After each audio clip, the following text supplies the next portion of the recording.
তানজিন তিশা মা হতে চান, এই এক বাক্যেই শুরু হয় ব্যাপক আলোড়ন। তবে আলোচনার কেন্দ্রবিন্দুতে এখন আর শুধুই তার বক্তব্য নয়, বরং তার বিরুদ্ধে সাংবাদিক জাওয়াদ নির্ঝরের বিস্ফোরক এক অভিযোগ।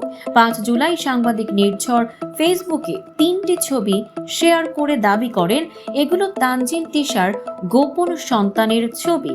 তার দাবি তিশা মিডিয়ায় আসার আগেই বিয়ে করেছেন এবং সেই ঘরে তার একটি পুত্র সন্তানও রয়েছে। স্বামী বর্তমানে দুবাইতে, আর সেই সন্তান ঢাকায় তার দাদির কাছে থাকে। নির্ঝর লেখেন, সেলিব্রিটি হওয়ার পর কি নিজের গর্ভের সন্তানকেও অস্বীকার করা যায়? তিশা প্রমাণ করুক এই শিশু তার না। এই পোস্ট মুহূর্তেই ভাইরাল হলে সামাজিক মাধ্যমে শুরু হয় সমালোচনার ঝড়। তিশা পাল্টা জবাবে লিখেছেন, অসভ্যদের জন্য সুবর্ণ সুযোগ।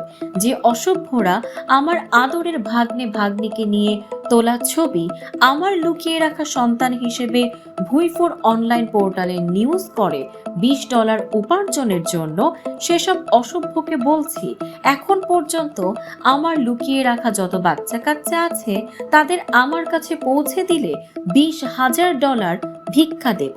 যদি বাচ্চা কাচ্চাগুলোকে আমার কাছে পৌঁছাতে না পারিস তো নিজ গালে নিজ উদ্যোগে জুতা মারো তালে তালে। তিনি স্পষ্ট করে বলেন, লোকজন $20 আয় করার জন্য এভাবে চরিত্র হনন করে। এই বিতর্কের সূত্রপাত মূলত ঘটে 4 July Friday night with Zayed Khan talk show থেকে। সেখানে উপস্থাপক জায়েদ খানের এক প্রশ্নের উত্তরে তিশা বলেন, আমি মা হতে চাই, আগামী 5 বছরে বিয়ে করব, সন্তানও নেব। এটাই যেন মিথ্যে গল্পের সূত্র হয়ে দাঁড়ায়। তবে দর্শক বলছেন, তিশার এই আত্মবিশ্বাসী জবাব ও প্রতিক্রিয়া তাকে আরো গ্রহণযোগ্য করে তুলেছে। সুতরাং দর্শক, তথ্য যাচাই করে দেখুন, গুজবে কান দেবেন না।